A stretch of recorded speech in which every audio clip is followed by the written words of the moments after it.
ام ربیہ ایک خاتون تھی، بڑی نیک عورت تھی، بغداد میں رہتی. اللہ تبارک و تعالیٰ نے بڑی دولت عطا فرمائی.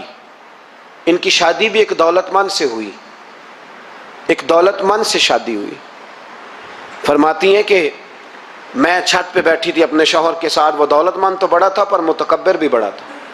دروازے پہ فقیر مانگنے آیا تو میرا خاوند بالکنی سے جھانک کے کہنے لگا اسے کچھ نہ دینا، اس دکاندار ہے، یہ دنیا دار بنے ہوئے ہیں، جان بوجھ کے مانگتے ہیں. تو میں نے کہا میں تیری دولت سے نہیں دوں گی، میرے میکے سے جو کچھ آیا اس میں سے دینے کی اجازت دینا. اس نے کہا جانا ہی نہیں. تو عورت کہتی ہے اس مانگنے والے کا، اس جو دروازے پہ شخص کھڑا تھا، اس کے مانگنے والے کا جو انداز تھا وہ بتاتا تھا کہ کئی دنوں کا بھوکا ہے. اس جوان کے چہرے پر عجیب بھوک تھی. کہتی میں شوہر سے نظر بچا کے آئی اور میں نے چند دینار اس کی ہتھیلی پہ رکھے. جب رکھ کے میں نے دروازہ بند کیا تو سامنے میرا شوہر. کہنے لگا میری بغیر اجازت کے دیتی ہے، جا تجھے 3 طلاقیں. کہتی میں عزت مند باپ کی بیٹی طلاق لے کے گھر آ گئی. جرم میرا یہ ہے کہ میں نے اللہ کے رستے میں خیرات کی ہے. کہتی ہیں میرا والد پریشان کہ غلطی جس کی مرضی ہو، قصور تو بیٹیوں کا ہی ہوتا ہے نا. لڑکے پاک کے پاک رہ جاتے ہیں، منگنی بھی ٹوٹ جائے تو بچی کی جو حالت ہوتی ہے وہ کوئی بتا سکتا ہے؟ تو کہتی ہے میں شدید پریشان، میرے والد اور والدہ بھی پریشان، رشتہ کہاں سے آئے گا؟ 1-2 سال ہم شدید کرب میں رہے، رشتہ آیا تو بڑے امیر آدمی کا. میں طلاق یافتہ تھی پر بندے کوارے کا رشتہ آیا. کہتے ہیں جب وہ رشتہ ہو گیا میں پہلے دن اپنے خاوند کے پاس گئی تو مجھے کہنے لگا مجھے جانتی ہو میں کون ہوں؟ میں نے کہا نہیں. کہنے لگا میں وہی ہوں جو تیرے دروازے پہ خیرات لینے آیا تھا. تجھے میری وجہ سے طلاق ہوئی تو میں اسی رات جا کے مصلے پہ رویا کہ مولا میری وجہ سے بیچاری کا گھر اجڑ گیا.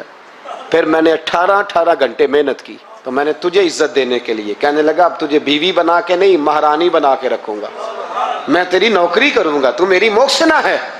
کہتی ہیں 1 سال گزرا، مجھے اللہ نے بیٹا بھی دیا. میں چھت پہ اپنے شوہر کے ساتھ بیٹھی تھی، دروازے پہ مانگنے والا آیا تو میرا شوہر سارے کام خود کرتا تھا.